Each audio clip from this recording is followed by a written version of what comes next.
Midi 14h, Sud Radio, la France dans tous ses états, Perico Légas. Bonjour et bienvenue en ce lundi 16 mars 2026. Nous digérons les résultats électoraux de ces municipales, de ce premier tour des municipales. À mes côtés, ce n'est pas Maud Koffler qui a pris un repos bien mérité parce que cette émission à laquelle on donne toute sa puissance, toute son énergie mérite de temps en temps que l'on fasse une pause. Je la comprends. Et c'est Albin Teixeira qui est à mes côtés. Mais moi, je parle portugais et on peut dire aussi dans la phonétique portugaise Alain Teixeira. Ah, c'est magnifique. Quel beau nom. Teixeira, c'est l'endroit où il y a des ifs, vous voyez. Donc c'est un paysage merveilleux. Notre cher Julien Delmas, lui aussi est allé. Il a dû, à mon avis, aller repartir dans les Pyrénées pour voter et aussi prendre un peu de repos. Il est remplacé de façon magistrale par Maxime Sénat, qui est une institution à lui tout seul et qui va s'assurer de la perfection de cette émission. Et puis alors, fidèle au poste, alors lui et moi, nous on reste au turbin. Emmanuel Galasso qui va recevoir vos appels au 0826 300 300 parce qu'on va balayer légèrement l'actualité. On va effectivement parler des élections et puis il y aura quelques suggestions qu'on va vous faire et vous y répondrez, vous donnerez votre avis, votre humeur. C'est la radio du Parlons Vrai, c'est la radio de ses auditeurs. Appelez-nous, chères auditrices et auditeurs de Sud Radio, pour donner votre sensation sur ce qui s'est passé hier et ce qui va se passer dimanche prochain au 0826 300 300. Alors justement, on va se demander quel message l'électorat français a-t-il envoyé à nos gouvernants et à la classe politique. C'est à 12h10 que nous tenterons un décryptage avec l'avocat et politologue Guylain Benessa, qui est auteur d'un livre sur nos vrais maîtres sur l'Europe. Voilà, mais c'est un observateur affiné et précis, et nous allons voir comment on peut interpréter, parmi toutes les interprétations qui ont lieu depuis hier soir, nous aurons aussi notre avis particulier et précis dans la France, dans tous ses états. Le désarroi des maires ruraux, on va rester dans la logique municipale, le désarroi des maires ruraux qui voient la démocratie en souffrance dans les campagnes, l'hystérique, absence de candidats, abandon du panachage. On en parlera avec Jean-Paul Carteret, on en parlera à 12h45, qui est le président national des maires ruraux. Voilà, c'est lui il fait partie de ces maires qui ont été confrontés à une situation nouvelle. De 13 à 14h, le réquisitoire contre le président de la République continue après le président toxique, enfin tous les livres qui ont été publiés, Néron. Et là, on va recevoir Marc Hainaut, confrère journaliste diplômé de Sciences Po, auteur de L'ampleur des dégâts aux éditions de l'Artillerie, le vrai bilan de la Macronie. Et effectivement, il y a beaucoup à dire. Et mon cher Albin, on va quand même aborder quelques perles. On va parler du procès de Nicolas Sarkozy. Exactement, le procès de Nicolas Sarkozy. On va revenir sur aussi un autre procès, celui de Sabri Esside. Et puis vous allez nous citer quelques perles qui sont passées pendant les élections qui méritent le déplacement. Voilà pour le menu du jour. À tout de suite sur Sud Radio. Sud Radio, la France dans tous ses états. L'humeur de Perico. Mon humeur est diverse et variée. Je disais, on se remet, on a un peu la gueule de bois. Tout le monde est un petit peu mécontent, frustré. Il y en a qui sont contents, d'autres qui ne le sont pas du tout. Mais nous avons assisté hier à l'état dans lequel Emmanuel Macron laisse la France.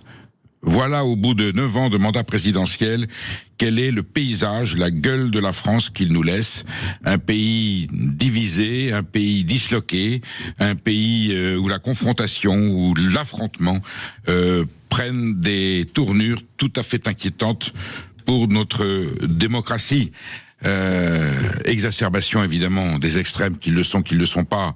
Enfin, ce sont des discours, j'allais dire violents. Ce sont des discours souvent de haine, d'agression. On n'est plus dans le débat démocratique que j'ai connu, qui était une confrontation dans l'échange d'idées, dans la confrontation d'idées. On s'invectivait. Non, il y avait des noms d'oiseaux qui circulaient, mais ça ne prenait pas cette tournure. Et là, on a vu après la catastrophe de la dissolution, comment le paysage politique, le paysage électoral français a explosé, avec des crispations et des tensions.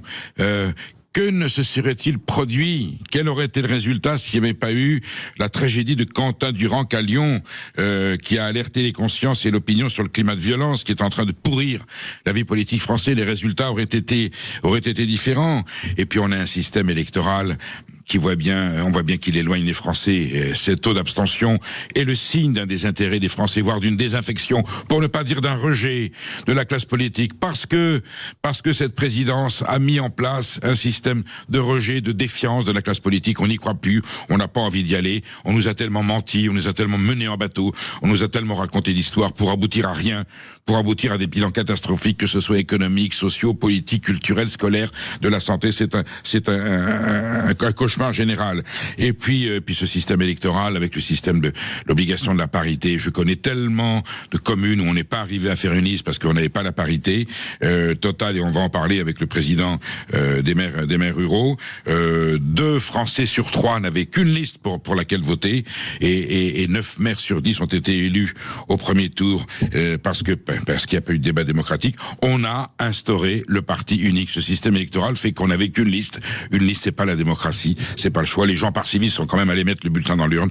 Mais voilà. Donc démocratie très malade, et un président de la République qui avait suscité tant d'espoir. Et on va en reparler de 13 à 14 heures. Je suis désolé de mettre Emmanuel Macron au milieu de l'arène là et de voir ce déchaînement de colère. Mais enfin, son bilan est absolument désastreux, et peut-être qu'il faudra en tirer les conséquences pour éviter que ce genre de situation ne se représente. Est-ce que ce mode de scrutin, est-ce que ce mandat, est-ce que le fait d'être président de la République française aujourd'hui, entre ceux qui vont au procès, qui peuvent aller en prison, est-ce que c'est pas une fonction malade dont le statut et dont l'ampleur des pouvoirs méritent d'être révisés? La France dans tous ses états, le fait du jour. Bonjour Guy Labellessa. Bonjour Perico Légas. Voilà, bonjour. Vous êtes l'auteur de Nos vrais maîtres. Je vous avais reçu pour ce livre justement qui expliquait quels étaient les véritables maîtres de l'Europe. Là, j'ai besoin de votre avis pour décrypter un petit peu, et beaucoup même, ce qui s'est passé hier, cette espèce de désordre, d'incohérence politique, ces confrontations, cette tension. Beaucoup se sont réveillés ce matin avec la gueule de bois, d'autres dans l'euphorie, d'autres dans le désarroi. On sent bien quand même que le paysage politique a été perturbé par la dissolution, qu'il a du mal à se recomposer, que ça va vers les extrêmes, qu'il y a une souffrance, une colère terrible qui s'explique de façon un peu désordonnée. Et on voit que les élections municipales, qui sont en général des élections comme elles s'indiquent, où on vous gère la vie de la commune, ont été l'occasion pour certaines Françaises et certains Français de crier leur colère indépendamment des intérêts communaux. On sent quand même, au vu de ces incohérences, un pays malade ou non, un pays en souffrance? Oui, alors un pays malade, incontestablement. Un pays malade parce qu'en réalité, vous avez tout à fait raison.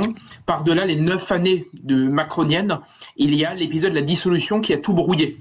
Je vous rappelle, je suis désolé de le rappeler, mais il y avait la grande clarification promise par Macron qui a fini en grande confusion, et cette grande confusion n'a fait que s'alimenter en fait petit à petit. Et hier soir, en réalité, pour moi, il n'y a ni vainqueur ni vaincu réellement. Il y a une situation de confusion qui était aggravée encore par les municipales, chose pas forcément, qui n'est pas forcément si courante que cela. Les municipales ont permis quelque part de préparer cette fois-ci, à mon avis, la présidentielle, pardonnez-moi, de 2027. Puisqu'on voit clairement un paysage fracturé autour de 2 blocs montants, quoi qu'il en soit, et quelles que soient vraiment les configurations. D'un côté, le RN, qui malgré tout n'a peut-être pas le raz-de-marée, mais continue à monter sacrément dans certaines villes, et la France insoumise qui se prépare en fait au grand affrontement. Tout ça dans un jeu, et j'y tiens, un jeu qui ne tient plus simplement dans le front républicain, mais dans l'antifascisme contre à la fois l'extrême droite et la droite extrême. C'était les éléments de langage en France insoumise. Donc on voit très bien le paysage s'organiser dans cette radicalité qui désormais est devenue notre lot commun, j'allais dire notre lot courant à chaque élection. Je disais dans mon humeur que on pensait que l'affaire Quentin Durand, qui a mis en relief les violences, les tensions, les propos, les comportements de certains responsables et dirigeants de la France insoumise pèserait plus. Est-ce que vous pensez quand même que cette tragédie a calmé un petit peu l'enthousiasme que certains électeurs pouvaient avoir à l'extrême gauche, et que le résultat aurait pu être encore différent s'il n'y avait pas eu l'affaire Quentin?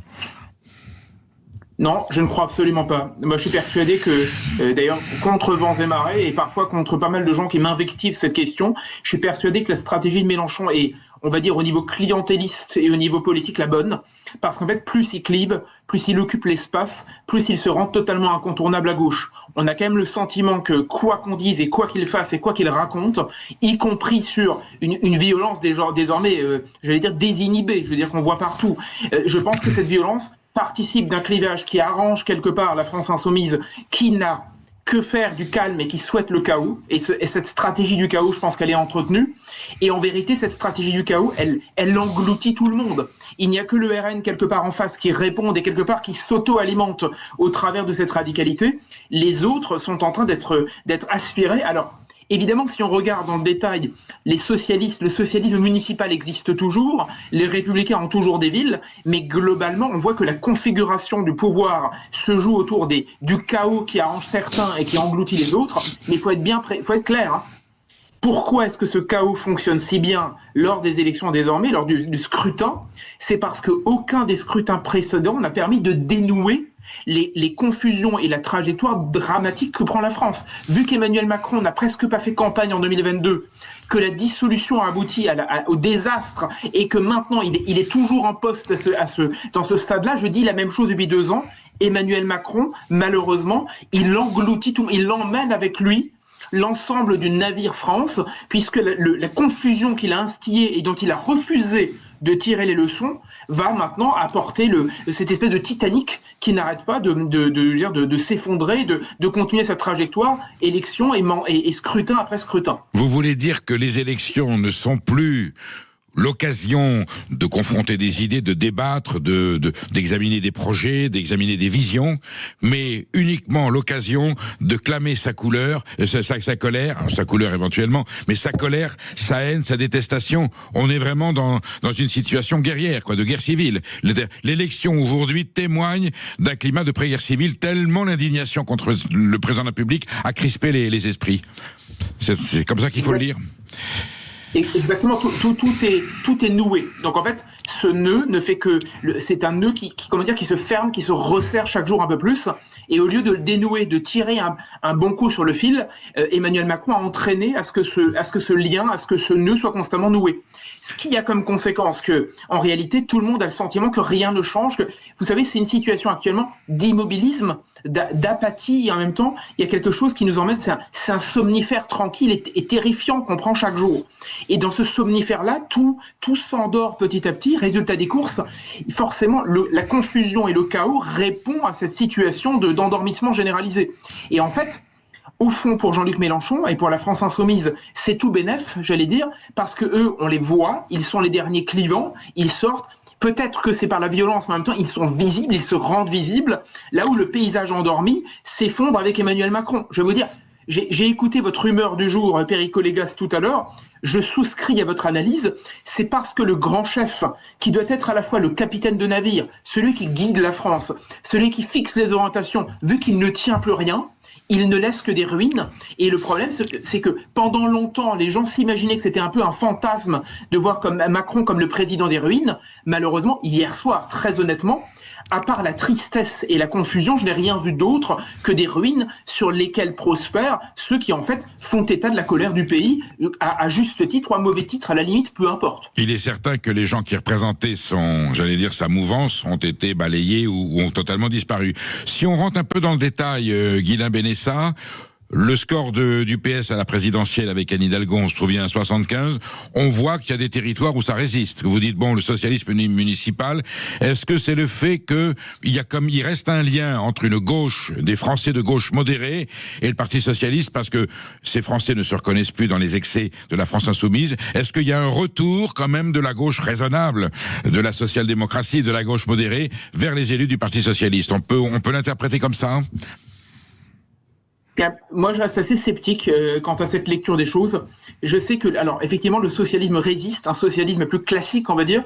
Mais là où je suis un petit peu sceptique, même très sceptique, c'est que, regardez, les écologistes, on avait prédit, moi non, je vous l'avoue, mais on avait prédit, certains avaient prédit qu'ils devaient s'effondrer et que finalement 2020 était une sorte de parenthèse écologiste.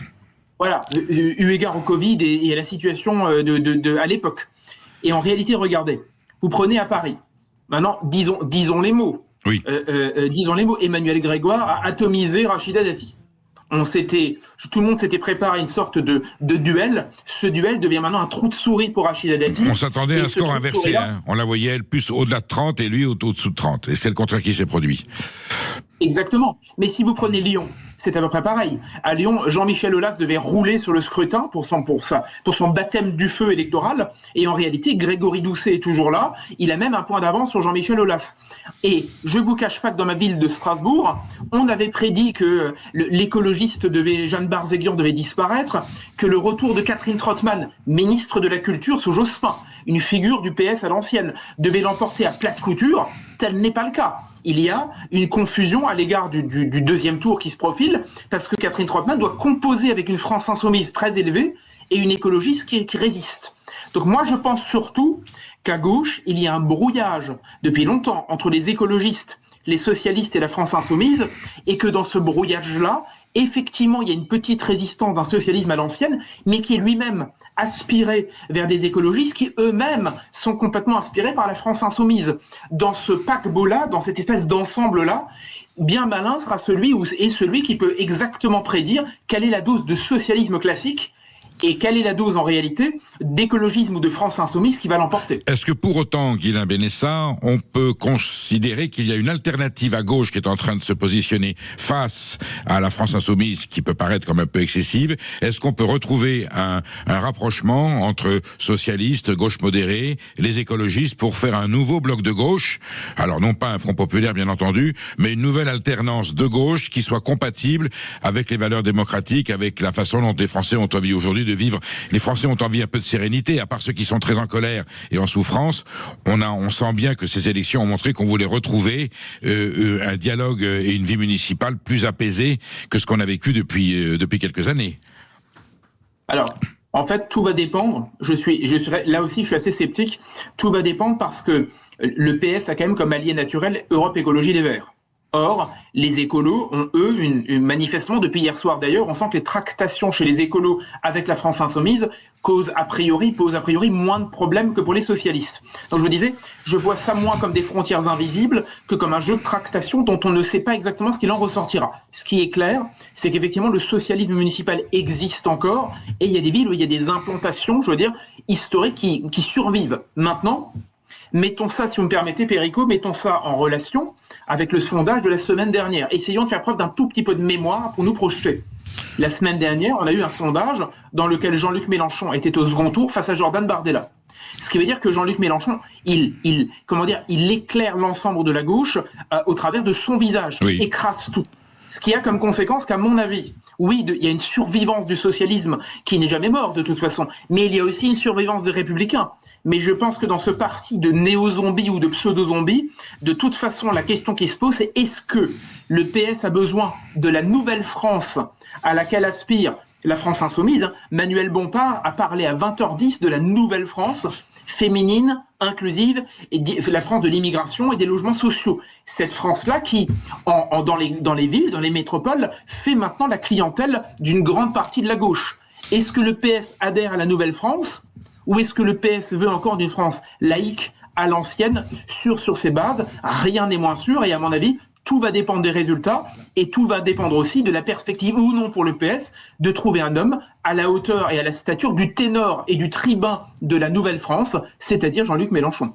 Là, pour l'instant, à gauche, on a la personnalité de Raphaël Glucksmann qui se détache et puis rien d'autre, on est d'accord. Non, pas grand-chose. Merci Guilain Benessa. Merci Guilain Benessa pour votre témoignage. Je vous dis à très bientôt parce que il y aura un deuxième tour et j'aimerais bien avoir votre avis lundi prochain. Merci, à bientôt. Qu'est-ce qu'il y a? Sud Radio, la France dans tous ses états. Les perles du jour.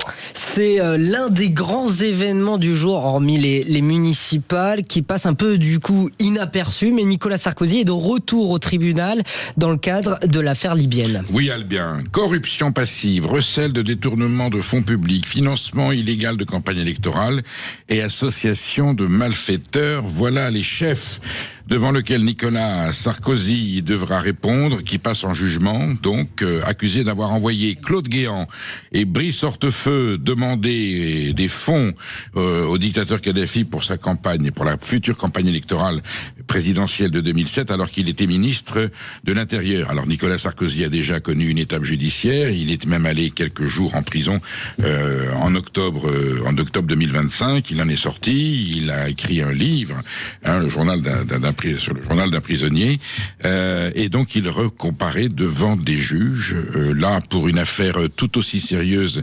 et assez grave. Il risque évidemment une condamnation. Décidément, ce président de la République, on commence à comprendre qu'il a une vie agitée et des comportements illicites. Alors, il a toujours proclamé son innocence. La première fois, les juges n'en l'ont pas entendu de cette façon. Il a été condamné. Il a cette condamnation. Hein. Il y a eu 100 000 euros d'amende plus cette peine de prison avec un bracelet. Alors, s'il est à nouveau condamné, le procès va durer 3 mois jusqu'à juin. S'il est à nouveau condamné, refera-t-il de la prison ferme ou aura-t-il un bracelet et à quelle amende sera-t-il condamné? Voilà. Donc fin de carrière politique fin de carrière politique, ce n'est jamais le cas, mais enfin il y a quand même de l'éligibilité. Fin de carrière politique tourmentée pour Nicolas Sarkozy. Autre affaire judiciaire du jour, l'ouverture du procès de Sabri Essid, demi-frère par alliance de Mohamed Merah. Oui, Sabri Essid est français, demi-frère par alliance de Mohamed Merah, jugé pour génocide suite au massacre de la communauté yézidi en août 2014 dans des conditions épouvantables. 2 femmes viendront témoigner devant la cour d'assises de Paris. Le Toulousain va être jugé pour génocide. Je vous dis, c'est le précédent cas, c'est celui de Maurice Papon qui avait été jugé lui pour crime contre l'humanité. Et Sabri Essid, qui est de Toulouse, est accusé d'avoir perpétré des crimes contre cette communauté, considérée par les musulmans comme des êtres inférieurs, en tout cas des gens à qui il faut appliquer des pratiques. Les témoignages qu'on a eus sont épouvantables de torture, de sévices, abandonnés, non nourris, assoiffés. Enfin bon, c'est terrible parce que c'est toute la tragédie de l'État islamique qui remonte, avec des ressortissants français qui se sont impliqués. Il n'est pas le seul, il y en a 4 autres qui doivent comparaître derrière lui aussi en procès, et on voit bien que voilà, cette dérive de l'islam radical, ce terrorisme musulman a gagné quelques consciences de ressortissants français, et aujourd'hui la justice fera la lumière. Il faut que l'on sache ce qui s'est passé et surtout comprendre pourquoi des jeunes gens en France sont tentés de s'embrigader dans les rangs de l'islamisme radical et de perpétrer des horreurs, des atrocités telles qu'on a témoigné. C'est un choc psychologique pour la société française. Le procès donc nous en dira plus, et espérons que la justice passera comme elle le doit. On va revenir au municipal, Albin, où de nombreuses petites perles je ne vais pas dire qu'elles ont égayé l'actualité, mais enfin, il y a eu quelques détails et anecdotes croustillantes. Oui, des anecdotes, en effet, Perico, de nombreuses anecdotes électorales, on va les appeler comme ça. On va commencer par la commune d'Arès, en Gironde, où la matinée électorale avait mal commencé pour le maire sortant, Xavier Danet, puisqu'il a carrément été mordu par un chien près d'un bureau de vote. Rien de très grave, je vous rassure, voire même mieux, il a même été réélu avec un peu plus de 50% des suffrages.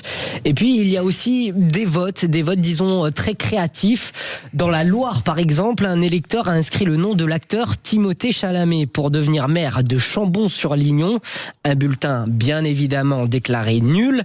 Même chose à Mandeure en Franche-Comté, où un électeur a voté pour sa machine à laver.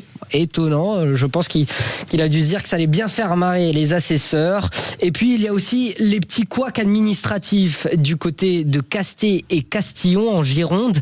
Une candidate avait tout simplement été oubliée dans l'arrêté préfectoral, et dans les Landes, un candidat s'est présenté sans bulletin de vote, pensant que la mairie s'en occupait.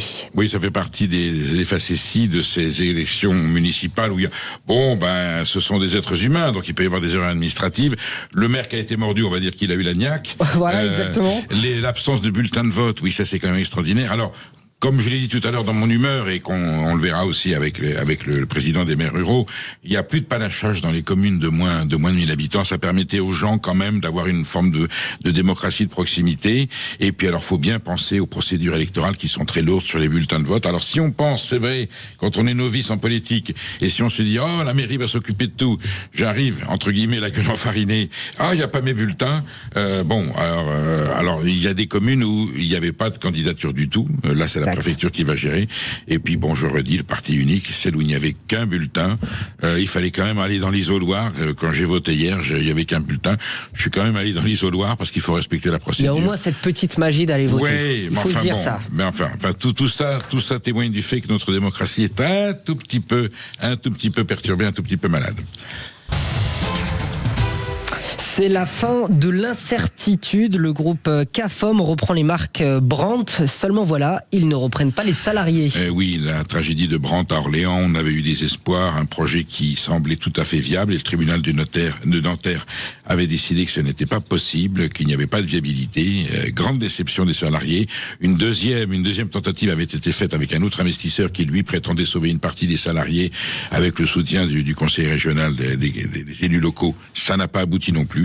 Et là, finalement, c'est le groupe CAFOM qui reprend alors le stock, bien entendu, qui reprend les marques et les brevets. Donc voilà, totalement terminé, l'opération Brandt. Quel gâchis, parce qu'il y a un savoir-faire industriel absolument superbe, qui était vraiment des fleurons de l'industrie française.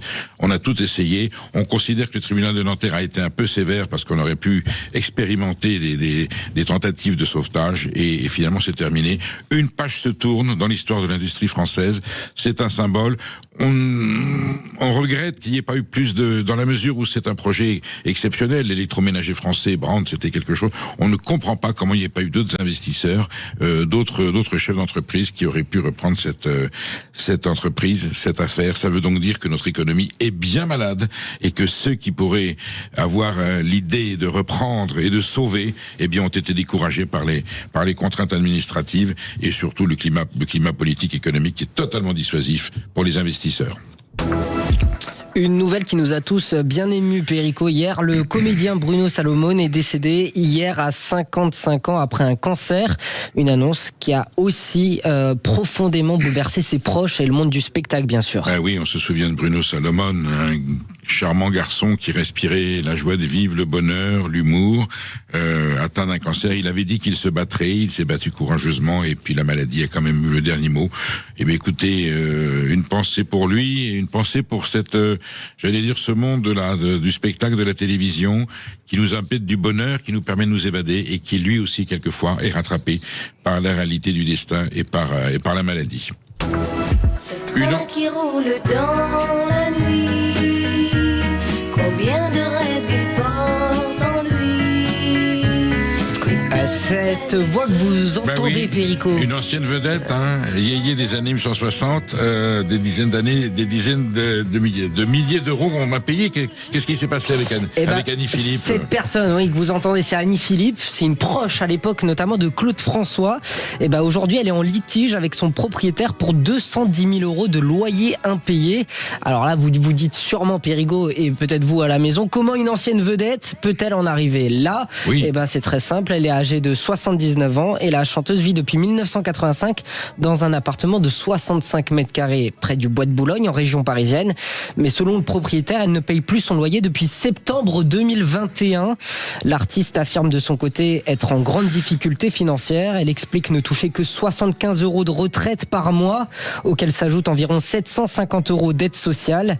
La justice lui avait déjà ordonné en 2023 de rembourser plus de 50 000 euros d'arriérés. Mais l'affaire traîne encore devant les tribunaux pour des questions de procédure.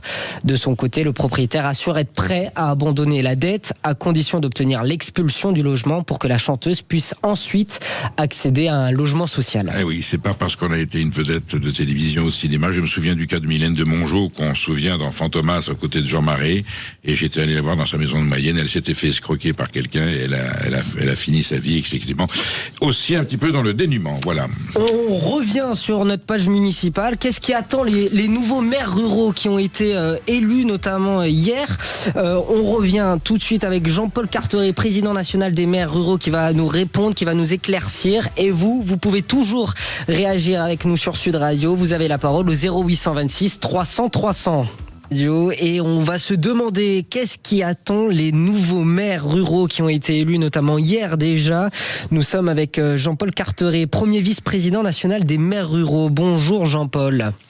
Bonjour. Bonjour Jean-Paul Carteret. Je vous ai affublé du titre de président parce que vous l'avez été par intérim, je crois, président des maires ruraux. Et donc, alors il y a un nouveau président, ça y est, qui a été élu des maires. Un nouveau président par intérim. Moi, je n'ai pas continué parce que, n'étant pas candidat, je voulais pas être président des maires. Bien sûr. Quel est, en 2 mots, quel est le rôle du président national des maires ruraux de France ? Il y a une association des maires de France et on a fait une distinction avec les maires de la ruralité. C'est important d'avoir fait cette distinction ? C'est très important. Et notre association remonte à 1975, au moment où le ministre Marcellin voulait fusionner les communes. Oui, Raymond Marcellin. Je me rappelle, avec de nombreux collègues, dont Gérard Pelletier, que vous avez cité la dernière fois. Oui. Je me rappelle avoir créé cette association pour défendre les communes. Le maire au plus près de ses citoyens, qu'il croise tous les jours dans les rues et qu'il côtoie au quotidien. Alors, voilà, c'est pour défendre, et c'est pour ça que il existe l'association des maires ruraux de France. Comment se porte la ruralité municipale, vous qui êtes un témoin sur le terrain? Et hier, on a vu effectivement qu'il y a des disparités entre les grandes villes, un mode de scrutin compliqué, l'abandon du panachage, les règles ont un peu changé. Est-ce que vous sentez que ces modifications de la vie électorale, de la vie du fonctionnement municipal, ont un petit peu éloigné les électeurs du bureau de vote? C'est vrai, on peut le regretter que beaucoup de gens disaient avant les élections, ça va démobiliser les gens, il n'y a plus de choix, il n'y a pas de démocratie, etc. Parce que ils avaient l'habitude du tir au pigeon, ils avaient l'habitude de barrer des noms. Et ça les a bien changés. Tout a été dit, y compris qu'il n'y aurait pas de candidats dans certaines communes à cause de ça. Eh ben, il y a moins de communes cette année qu'il y a 6 ans qui n'avaient pas de candidats. Tout le monde a dit le scrutin ne sera pas suivi, il y aura guère de monde qui ira voter. Or, on en a plus qu'il y a 6 ans. On est bien au-delà des villes, même à part où il y a une concurrence politique dans les villes et où il y a plus de votes, mais dans les communes rurales, même où il n'y a qu'une liste, on est quand même au-dessus de 60% sans problème. Et quasiment partout. Et donc, ça n'a pas démobilisé les gens, mais pour la liste unique, elles étaient nombreuses en France. Pour la liste unique, c'est quand même un encouragement à bien faire les choses après. Enfin, moi, je le vivrais comme ça. Oui, enfin, la démocratie, c'est quand même d'avoir le choix entre 2 options. Est-ce qu'on peut considérer que les contraintes du fait de la parité, d'avoir un homme, une femme, fait que, et je peux témoigner personnellement de communes où on m'a dit, par exemple, sur une liste de 23 conseillers municipaux, on était arrivé qu'à 17 ou 18, on n'est pas arrivé à faire 23, parce que la parité faisait qu'on n'arrivait pas à trouver le quota suffisant de candidats au municipal. C'est quand même, je veux dire, la parité, on comprend très bien la démarche, mais à un moment donné, ça ne doit pas porter préjudice au fait qu'il puisse y avoir une démocratie et des gens qui se présentent. C'est une entrave. Voilà, mais alors, comme me disait un président d'un autre département ce matin, les gens qui disent ça, si on va les chercher pour être candidat, ils ne veulent pas venir. Donc, à un moment donné, la démocratie, ça commence par là, ça commence par s'engager, par dire, je suis pas d'accord, alors j'y vais. Bien sûr, mais enfin, monsieur le maire, vous reconnaissez qu'il y a des cas de figure où on aurait plus d'hommes que de femmes et on aurait la liste, et comme il faut la parité, et du coup, il n'y a pas des... Ça, je peux témoigner que c'est arrivé dans des centaines de communes. Ou plus de femmes que d'hommes, ou plus de femmes que d'hommes, vous voyez. Oui, j'entends très bien ce que vous dites. Je ne nie pas ça, mais ça n'a pas empêché les listes de se constituer. La loi a mis de la souplesse, puisque là où il en faut 11, c'est autorisé 9, et il y en a même qui sont allés jusqu'à 13. Je connais des communes de 80 habitants où il y a 2 listes. Ça veut dire aussi que les gens qui critiquent, pourquoi ils s'engagent pas? Ah ben parce que peut-être que justement on va en discuter. Est-ce que la fonction de maire aujourd'hui est tout aussi mobilisatrice, stimulante et respectée qu'elle ne l'a été? Est-ce qu'il n'y a pas dans la vie municipale aujourd'hui une telle tension? Et je vois les élus municipaux qui me disent il y a un manque de respect, la façon dont on nous parle. On vient nous parler de tous les malheurs. Finalement, l'échelon municipal, c'est l'échelon du contact entre le pays et le citoyen, et c'est nous qui nous prenons tout dans la figure. Est-ce que c'est pas un peu à l'origine du recul ou de la méfiance ou de la réserve? En fait, je crois que c'est un problème de l'engagement, plus que ce que vous êtes en train de dire. Je crois, parce qu'il n'y a pas que dans les conseils municipaux qu'il y a moins d'engagement. On en parle aussi chez les pompiers. C'est vrai. On en parle dans le renouvellement des associations. Même les gendarmes. Monsieur le maire. Même les gendarmes. Voilà. Donc aujourd'hui, c'est un problème de l'engagement. Et plus qu'un problème de responsabilité municipale ou pas. Moi, je témoignerai toujours que quand on est maire, c'est passionnant. C'est passionnant, et je vous l'ai déjà dit, quand on y va parce qu'on aime les gens, on se passionne vraiment. Et à un moment donné, on risque pas de baffe si on écoute les choses, si on dit franchement les choses, s'il n'y a pas de coup tordu, etc. C'est vraiment quelque chose où l'humain est au centre des discussions. Est-ce que vous sentez que la ruralité aujourd'hui, elle est en souffrance? Est-ce que nos campagnes sont considérées à l'abandon? Moins d'agriculteurs, beaucoup de rurbains qui viennent juste dormir dans le village, qui repartent. Une désaffection pour pour les traditions agricoles, pour la vie rurale. Vous le sentez ça en tant que maire Oui. Ça, je partage totalement cette fois. Les agriculteurs, c'est vrai, il y en a beaucoup moins qu'avant. Je vois dans ma commune, il y en avait 4 quand je suis arrivé dans cette commune, il n'y en a plus qu'un aujourd'hui. Et c'est comme ça dans de nombreuses communes. Du coup, on en a moins dans les conseils municipaux, c'est forcé. Ils sont moins représentés dans les champs. Dans les champs. C'est clair. Mais par contre, ce que vous dites en disant on a l'impression d'être dans une autre France. Moi, j'ai souvent dit, j'ai pas l'impression d'être dans la même France que vous. C'est clair. Mais il y a longtemps que je l'ai dit la première fois, et c'est pire qu'avant. C'est pire qu'avant parce que même si l'État a compris qu'il fallait décentraliser, on est en train de tout centraliser localement. Et les petits villages en subissent les conséquences. J'ai parlé de la métropolisation qui affaiblit les territoires ruraux dans leur ensemble, mais le maillage territorial avec les services s'éloigne des plus petits villages les plus éloignés. Les regroupements de communes ont été une bonne chose ? Les fusions de communes. Alors là, vous parlez à quelqu'un d'écorché vif. Je suis né dans une commune qui a été fusionnée. Comment elle s'appelle ? En 75. Comment elle s'appelait la commune avant d'être fusionnée ? Ma commune s'appelait Suaucourt en Haute-Saône. Elle est même plus sur la carte. Déjà ça me fait mal au cœur. Et elle a été fusionnée avec 4 autres. Et c'est la plus grosse commune qui est devenue le point central avec sa mairie. Ça marche tant que les maires qui ont décidé de fusionner se mettent d'accord sur tel ou tel principe. Ça marche. Oui. Mais après, quand il y a des renouvellements municipaux, que c'est plus les mêmes maires, c'est plus comme avant. Et la mairie de mon village, elle a disparu. Elle est même pas entretenue aujourd'hui. Ma mère, qui avait 90 ans, voulait plus aller voter parce que c'était à 5 km et qu'elle n'en avait pas les moyens. Voilà ce que ça donne. Moi, je privilégierais plutôt, et je l'ai dit à la ministre, du style fusion de communes, mais fusion association.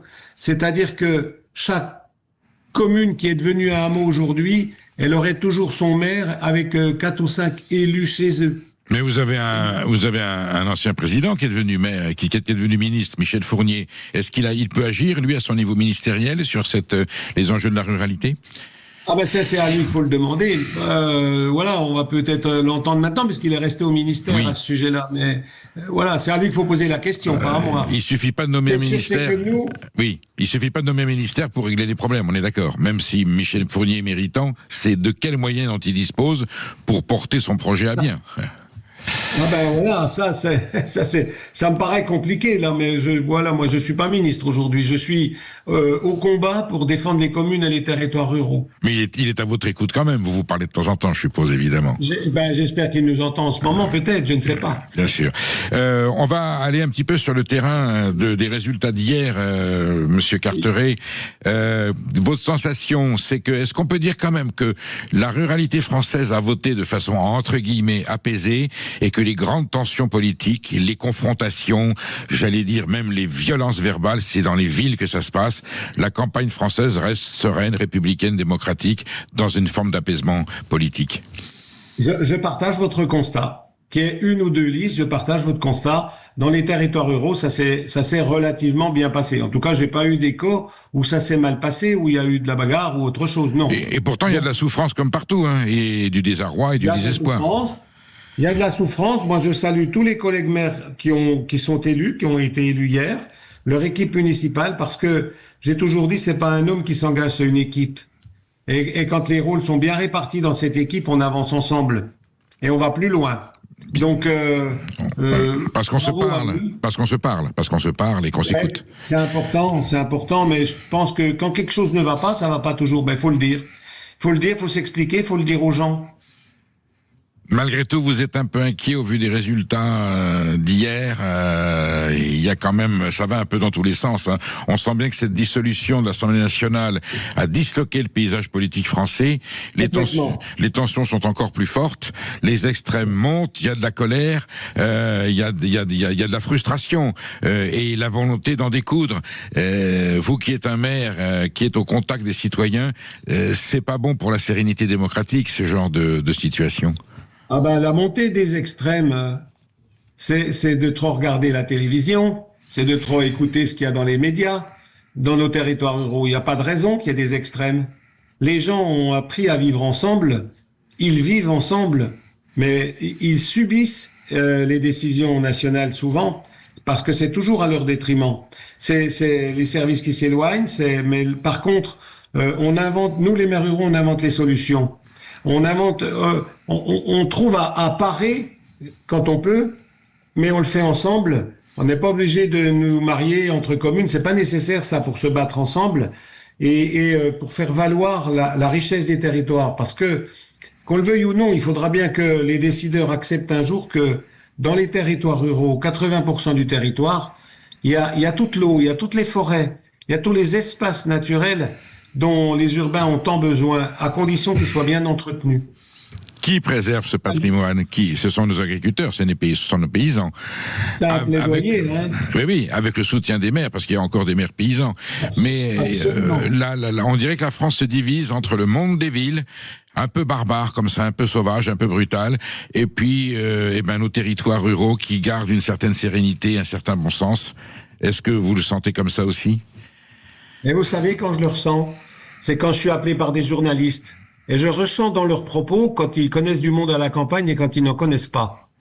À travers vous et entre vos lignes, je devine qui a connu la campagne et qui ne la connaît pas. C'est important d'être... Oui, non, mais je comprends bien ce que vous dites. Parce que là, à vous écouter, on couperait volontiers la télévision pour pas écouter. Mais bon, monsieur le maire, il y a encore des journalistes qui aiment la France, qui connaissent la ruralité, qui aiment le terrain et qui savent que sans nos paysans... J'en témoigne. Et qui savent que sans nos paysans, la France ne serait plus la France et on fait tout pour les protéger et faire en sorte que nos enfants puissent encore les rencontrer. Merci Jean-Paul Carteret pour votre témoignage. Et puis, il se peut que je vous rappelle lundi prochain pour décrypter un peu plus ce qui sera passé dans les urnes la veille. Bonne journée, à bientôt. Tout de suite, on continue avec notre dynamique politique. De nombreux maires, de nombreux favoris qui étaient donnés proches d'Emmanuel Macron, s'avèrent être les grands perdants de la soirée électorale de hier. Alors tout ce qui est relié au macronisme semble se ternir depuis près de 10 ans. Faut-il donc parler d'un bilan désastreux pour la présidence d'Emmanuel Macron? On en parle tout de suite dans le face-à-face avec Marc Hainaut, journaliste à Valeurs Actuelles. Midi 14h, Sud Radio, la France dans tous ses états, Perico Légas.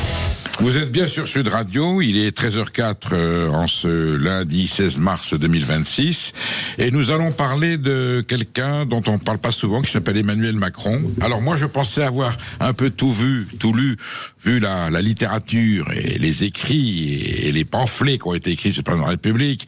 Je pense à Le président toxique de mon confrère Étienne Campion, Néron par Maurice Safran et Nicolas Demenac, qui pourtant avait écrit quelques années avant Pourquoi tant de haine, qu'est-ce qu'on était méchant avec ce président. Et là ils ont fait un réquisitoire d'une violence incroyable. Et alors là mon cher Marc Hainaut, mon cher confrère diplômé en sciences politiques et journaliste, je dis diplômé en sciences politiques parce que pour bien préciser que vous n'êtes pas que journaliste, commentateur, vous avez quelques notions universitaires qui vous permettent de faire une analyse politique pertinente sur le président de la République, et vous êtes journaliste à valeur actuelle. Vous publiez L'ampleur des dégâts, 2017-2026, il reste encore un an. Il reste un an, absolument. Les dégâts ne sont pas tout à fait terminés. Non, le vrai bilan, alors vous osez le vrai bilan d'une présidence. Les autres, je sais pas s'ils étaient vrais, ils n'étaient pas forcément conciliants, mais alors le vrai bilan d'une présidence, j'ai avalé l'ouvrage en déglutissant quelquefois avec un peu d'amertume, parce que je pensais avoir un peu tout lu ou tout compris. Non, Emmanuel Macron est capable de tout, c'est même à ça qu'on le reconnaît. Pourquoi cette couche supplémentaire, Marc Hainaut, sur le profil du président de la République? Vous sentiez que tout n'avait pas été dit ou tout n'avait pas été compris? Mais en fait, pour plusieurs raisons. Déjà, premièrement, parce que j'ai commencé ma carrière de journaliste politique de manière officielle, on va dire, avec l'élection d'Emmanuel Macron. Donc moi, c'est un président de la République qui m'accompagne, on va dire, depuis très longtemps. Et surtout, vous avez cité les ouvrages précédents. Vous êtes né sous Macron, professionnellement. C'est un petit peu ça, oui, c'est exactement. Et c'est bientôt fini, Dieu merci. C'est vrai qu'il y a eu énormément de très bons ouvrages de mes confrères sur la personnalité d'Emmanuel Macron. Et c'est vrai que ce président, tout le monde a un petit peu aimé le détester. C'était les phrases chocs, c'était les provocations, et c'était cette espèce d'attitude, cette attitude un peu orgueilleuse qu'on lui reprochait. Et moi, c'est vrai que je me suis dit, mais c'est vrai que derrière la personnalité clivante du président, qu'on aime ou qu'on n'aime pas, il y a quand même un bilan politique, il y a quand même une action, il y a quand même eu des résultats. Et finalement, ces résultats, j'avais l'impression, s'ils apparaissaient ça et là au gré des enquêtes, des commissions parlementaires, etc. Eh bien, je me suis dit, il manquait peut-être un livre pour justement condenser un petit peu tout cela et dire justement sans haine et sans reproche, en vrai, pardon de l'expression, mais le bilan d'Emmanuel Macron, c'est quoi? Qu'est-ce qu'il a fait? Et en fait, ce qui est terrifiant, mais on va sans doute y revenir, c'est que... Vous passez en revue en 3 chapitres de trois sous-chapitres chacun. Effectivement, vous décryptez avec beaucoup de précision son action politique, les conséquences de ses décisions, et puis bon, la façon dont ça a été fait. Pour autant, en 2017, vous vous souvenez de la cérémonie du Louvre, on se souvient de l'espoir qu'il avait suscité, y compris chez des gens qui n'avaient pas voté pour lui ou qui ne pensaient pas comme lui, mais on nous avait tellement expliqué. Je me souviens de Jean-François Kahn, qui est mon père spirituel et mon maître, qui me disait, il va quand même bousculer l'échiquier, il a cassé le clivage droite-gauche qui pourrissait la vie politique française, il en sortira forcément quelque chose. Et comme l'espoir était monté très très haut, vous vous souvenez, à des sommets mais incroyables, avec tous les qualificatifs qu'on a pu donner sur ce Mozart de la finance et autres, et j'ai vu des gens qui l'avaient rencontré, qui l'avaient retourné, des gens, je vais aller le voir, je vais lui parler, il va comprendre, et qui est revenu en disant non, il est génial. La chute a été violente, n'est-ce pas, aujourd'hui, quand on voit le réel? Mais c'était la grande force d'Emmanuel Macron, d'ailleurs ça l'est toujours, c'est sa capacité à convaincre, c'est sa capacité de séduction, et vous avez raison de le dire, et c'est aussi pour ça que je trouve ce livre intéressant, parce que le premier quinquennat d'Emmanuel Macron, eh bien j'ai l'impression qu'on l'a un petit peu oublié. C'est vrai qu'avant la crise Covid, Emmanuel Macron était déjà là. De 2017 à 2022, il a quand même gouverné avec une majorité plus qu'absolue, et vous avez raison de parler de l'espoir qu'il avait suscité, et d'ailleurs je pense que pendant la campagne présidentielle de 2017, c'était celui qui avait le mieux compris les aspirations des Français. Il avait parfaitement compris que les Français rêvaient au fond d'un président à la De Gaulle, d'un président dont la stature s'élevait au-dessus des partis, ne rentrait pas dans les clivages partisans, dans les querelles d'appareil. Et en fait, on s'est aperçu très très rapidement qu'année après année, mois après mois, eh bien en fait, c'était pas la fin du clivage de droite-gauche, mais c'était une espèce de synthèse diabolique de tout ce qui n'allait pas dans le vieux monde, qui s'est révélé chez lui. En réalité, il n'a pas fait disparaître le clivage gauche-droite, il l'a étouffé pendant longtemps au sein de son propre parti, et en activant cette espèce de clivage auquel on peut croire, mais qui pour moi n'est pas vraiment pertinent, de bloc national contre bloc élitaire, entre guillemets, et à la fin, on a vu le retour du vieux monde. Enfin, on a tous vu, il y a 2 ans, l'arrivée de Michel Barnier à Matignon, qui venait remplacer Gabriel Attal. Enfin, c'était peut-être pas forcément son choix, mais c'était la question suivante que j'allais vous poser. L'ancien monde qui est dégagé par le nouveau monde, c'est le plus grand forfait politique en termes moraux, c'est du flanc. Oui, mais parce que c'est le contraire de l'ancien monde qui se maintenait déguisé, le loup déguisé en agneau. Mais parce que c'est faux. Quand on regarde l'entourage initial d'Emmanuel Macron, eh bien, on voit des personnalités comme Sibeth Ndiaye, comme Ismaël Emelien, et comme d'autres qui sont en réalité tous des anciens strauss-kahniens. Benjamin Griveaux, autour d'Emmanuel Macron, c'était l'équipe de Dominique Strauss-Kahn. La décision de supprimer la taxe d'habitation, c'était une des mesures phares du programme présidentiel qui n'a jamais eu lieu de Dominique Strauss-Kahn. En réalité, il n'y a jamais eu de nouveau monde, il n'y a jamais vraiment eu au fond de société civile, et on voit au bout de 8 ou 9 ans qu'en réalité le macronisme est littéralement en train de s'effondrer sur lui-même et de disparaître. Ça veut dire quoi? Emmanuel Macron avait pompé ici et là les mesures qui lui semblaient les plus pertinentes, les plus séduisantes, peut-être les plus efficaces, ne retire pas ça. Et puis là, il a rassemblé autour de lui les gens qui représentaient ses diverses sensibilités. Il s'en est créé une idéologie et un projet, et en fait, il n'y avait absolument pas d'intention de remplacer l'ancien monde, mais quelque part de le réformer pour le consolider. Alors, il y a eu un projet sans idéologie, et un projet sans idéologie, eh bien, c'est une absence totale de projet. Et d'ailleurs, ça a été la grande blague pour l'élection présidentielle de 2017, c'était le fameux c'est notre projet, et ce projet, personne n'a été capable de le définir. On a vu les journalistes qui couraient les meetings d'Emmanuel Macron pendant la campagne présidentielle et demandaient aux gens, mais quelle mesure vous plaît dans son programme, qu'est-ce qui vous plaît dans son programme? Les gens étaient incapables de répondre en réalité, parce qu'il y avait simplement cet homme qui dégageait une promesse, qui dégageait peut-être l'idée aussi de ce que les Français se faisaient, de ce que devait être un homme politique, et force est de constater qu'Emmanuel Macron, en quelques années, a tout mis par terre. Est-ce qu'on peut le classer politiquement aujourd'hui? Au bout de 9 ans de mandat présidentiel, la gauche, la droite, le fameux, est-ce que finalement le en même temps, c'est pas la vérité, c'est-à-dire rien? Mais c'est l'extrême centre, en réalité, c'est nous. L'extrême centre, c'était la formule de Jean-François Kahn, elle était révolutionnaire. Hein, voilà. Que Emmanuel Macron a repris d'ailleurs à son propre compte. Quand un journaliste, je ne sais plus lequel, lui avait demandé de se définir, il dit oui, je pense que dans une certaine mesure, on peut parler d'extrême centre. C'est le camp de la raison contre tous les autres. C'est les gentils contre les méchants, c'est les bons contre les salauds. En fait, c'est un néolibéral, c'est un ultralibéral, tout simplement, un petit peu maquillé avec quelques nuances sociales. Et ben là, il faut voir justement la première partie de son quinquennat entre 2017 et 2019. C'était effectivement un programme plutôt libéral. On l'a vu, réforme progressive de l'assurance chômage. Le but était de remettre un petit peu tout le monde au travail et d'en finir justement avec l'État social. Et puis la crise du Covid est arrivée. Le fameux quoi qu'il en coûte. Et là, Emmanuel Macron est redevenu ce qui, au fond, il a toujours été politiquement, c'est-à-dire aussi un socialiste. Je reçois Marc Hainaut, auteur de l'ampleur des dégâts, le vrai bilan d'une présidence de Emmanuel Macron de 2017 à 2026 aux éditions de l'Artilleur. Vous nous appelez au 0826 300 300. Emmanuel Galasso attend votre appel. Je suis sûr que vous avez vous aussi votre avis à donner, que vous êtes curieux. Marc Hainaut peut répondre à des questions que vous avez envie de poser sur le président de la République. L'ouvrage est très très complet. On va rentrer dans le vif du sujet tout de suite après la pause.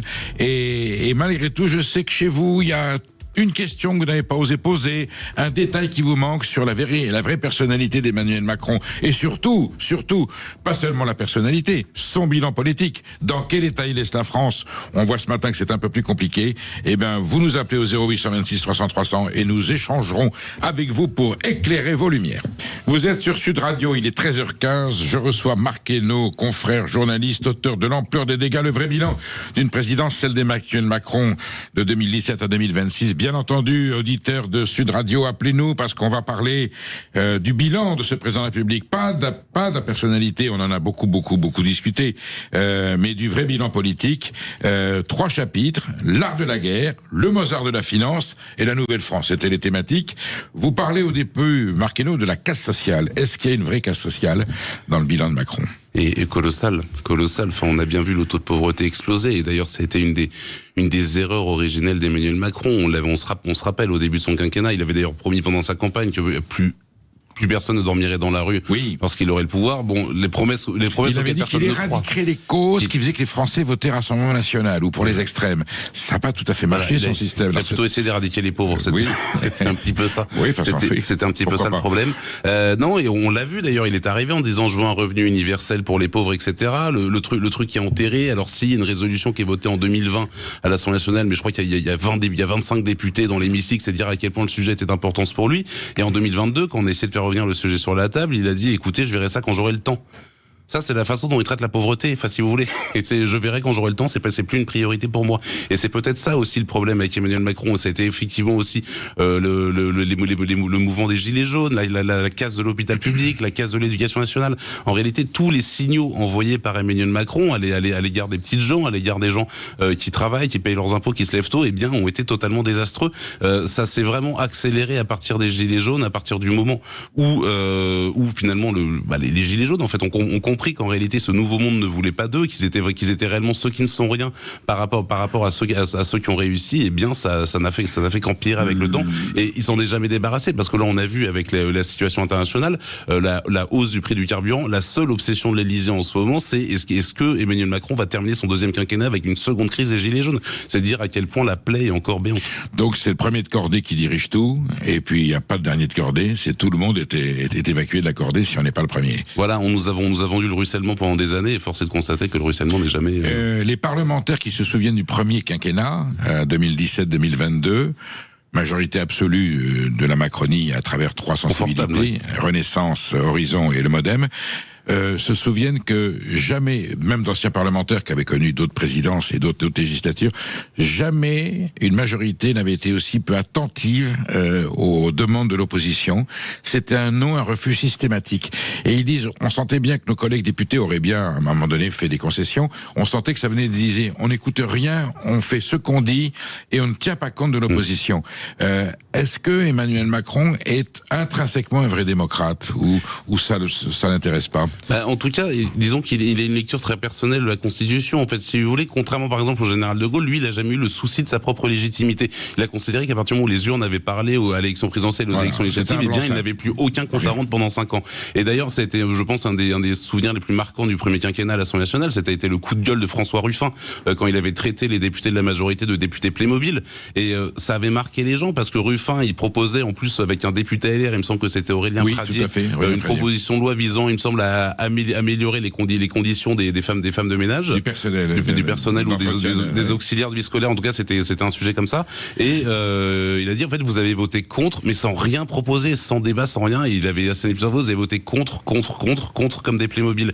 Et elle pose question en réalité, cette majorité d'Emmanuel Macron, parce que pour faire simple, c'était un tiers d'anciens LR, un tiers d'anciens socialistes et un tiers de ce qu'on appelait la société civile. Et on l'a vu, cette majorité se déliter au fur et à mesure. Emmanuel Macron, en 5 ans, il a perdu près de 80 députés, parce que à partir du moment où vous lancez eh bien un projet de réforme de l'immigration, vous perdez automatiquement toute l'aile gauche de votre parti, et puis des gens de la société civile, parce que ces gens de la société civile, ils sont engagés sur la base d'un projet sans programme, et donc ils sont aperçus qu'en fait mener une politique, c'était voter des lois avec lesquelles on n'est pas forcément en accord, et on s'est retrouvé en fait avec une majorité assez fantoche où il y avait une discipline totalement verticale dans leur groupe, parce que de toute façon il n'y avait tellement pas d'accord de base qu'il fallait justement cette gestion tout à fait militaire pour éviter justement les débordements, ce qui n'a pas empêché ce groupe d'exploser à plusieurs reprises. Tout président de la République finit difficilement son mandat.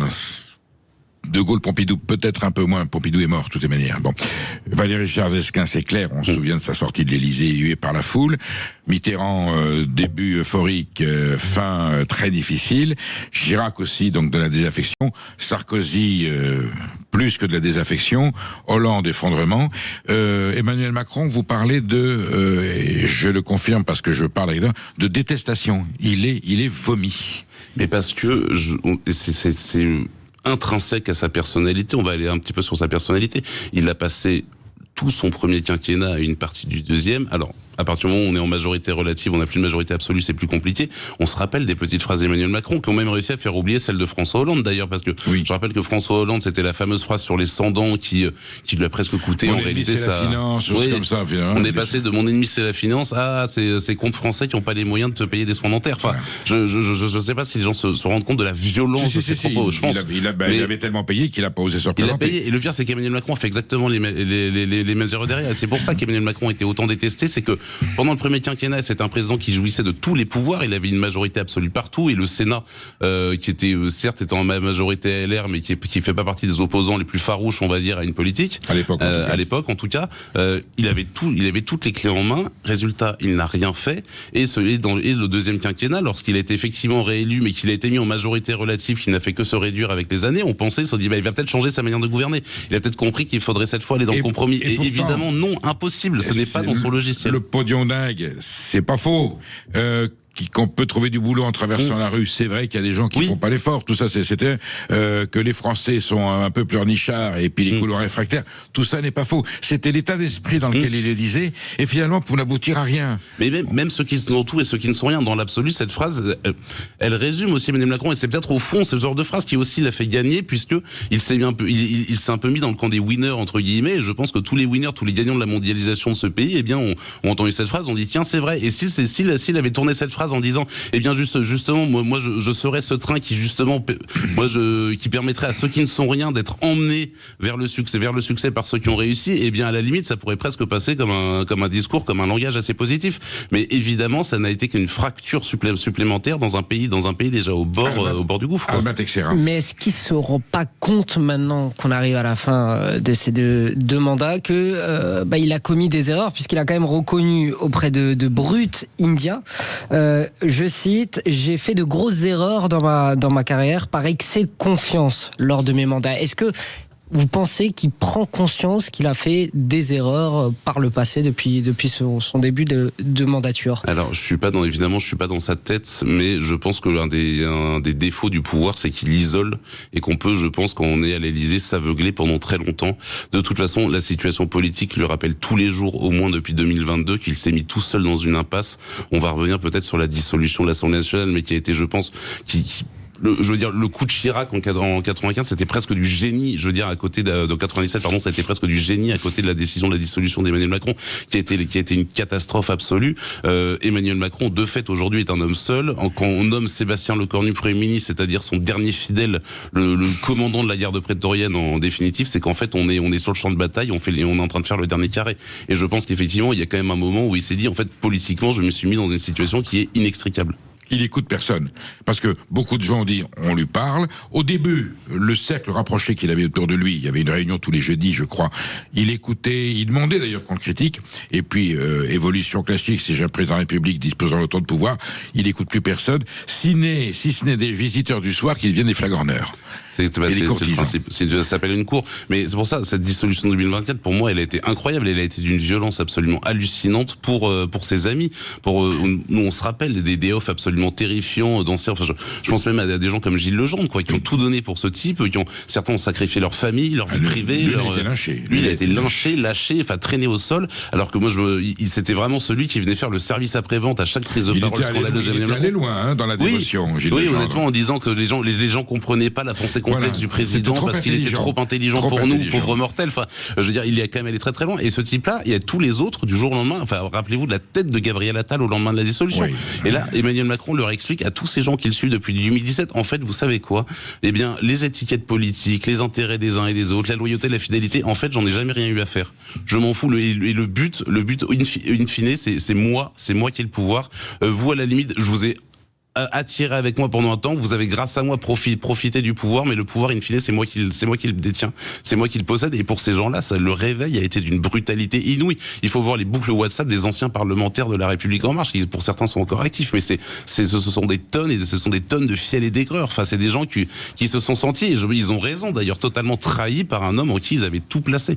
Je reçois Marc Hainaut, auteur de L'ampleur des dégâts aux éditions L'Artilleur, le vrai bilan d'une présidence. On parle d'Emmanuel Macron, vous l'aviez compris. Appelez-nous au 0826 300 300. Emmanuel Galasso attend votre appel. Qu'est-ce que vous pensez du bilan du président de la République? Est-ce que vous avez vous-même constaté personnellement avoir été victime de l'impact de cette politique inconséquente depuis 10 ans? Et quel souvenir garderez-vous de ce président? Est-ce que vous y avez cru et puis vous êtes très déçu, ou est-ce que vous n'y avez jamais cru? 0826 300 300. On attend votre appel. Je suis sûr que vous avez des choses à nous dire. Midi 14h, Sud Radio, la France dans tous ses états, Perico Légas. Mais oui, vous êtes bien sur Sud Radio, il est 13h30, je reçois Marc Hainaut, mon confrère de Valeurs Actuelles, auteur de L'ampleur des dégâts, le vrai bilan d'une présidence après tout ce qu'on a déjà lu et écrit sur Emmanuel Macron. Je me suis dit, mais avant commençant le bouquin, qu'est-ce qu'il va pouvoir ajouter d'autre? Mais c'est qu'il y en a à dire, Oui. Et vous faites un bilan politique sur son action, son engagement, les conséquences. On était en train de parler là de l'échec politique et la faillite diplomatique. On voit aujourd'hui comment finalement le président de la la République n'existe qu'à travers cette capacité qu'il a d'être présent sur la scène internationale, mais avec peu de moyens. L'économie, vous parlez de effondrement de l'économie, mais il avait trouvé déjà une économie un peu fragile. Vous êtes d'accord? Il n'est pas responsable de tout, mais il laisse la situation bien plus dramatique que celle qu'il a trouvée. Oui, et c'est ça le drame, c'est qu'il a été aussi élu sur cette promesse-là, c'est que la finance, les gestions de Nicolas Sarkozy et de François Hollande avaient laissé le pays endetté. Non, le Mozart de la finance, c'est marrant. Alors on se demande tous, je ne sais plus. C'est possible que ce soit Alain Mac qui ne dit plus ça, je pense aujourd'hui. Ou Attali, un des deux. En tout cas, les deux se sont considérablement éloignés de leur. C'est la honte du créateur par rapport à la créature, peut-être. Ça arrive. En tout cas, c'est le drame d'Emmanuel Macron, c'est que certes, il hérite d'une situation de difficulté. Allez, on va même lui accorder un point. C'est compliqué d'avoir un comparatif, par exemple, avec la crise du Covid. Tout comme c'est compliqué d'avoir un comparatif avec Nicolas Sarkozy et la crise de 2008. Comme il est le seul dirigeant français à avoir affronté une telle situation, on peut pas forcément dire qu'un tel ou un tel aurait été meilleur ou aurait géré ça de manière plus efficace. Mais Emmanuel Macron, je pense, on se rappellera de lui comme l'homme aux 1000 milliards de dettes. Moi, je pense que c'est pas Bruno Le Maire qui portera cette responsabilité. Qui n'a pas aidé. Mais ce sera surtout Emmanuel Macron parce que on peut aussi revenir justement sur la période du Covid et les chiffres sont absolument incroyables. Par exemple, le quoi qu'il en coûte qui a coûté des dizaines de milliards d'euros à la France. Eh bien, du jour au lendemain, ils se sont dit on va injecter de l'argent pour éviter que les entreprises ferment. Il y avait en gros entre 30 et 40 000 entreprises qui fermaient 30 à 40 000 entreprises qui fermaient chaque année. Après la crise Covid, il y en avait plus que 15 000. Et 2 ans après le Covid, ce chiffre double, il repasse à 60 000. C'est-à-dire qu'on a perdu des dizaines de milliards d'euros pour maintenir en vie artificiellement des entreprises qui étaient destinées de toute façon à mourir, pour les prolonger d'un an ou deux et pour justement ne pas avoir à subir les conséquences électorales et politiques de cette chose et de cette politique.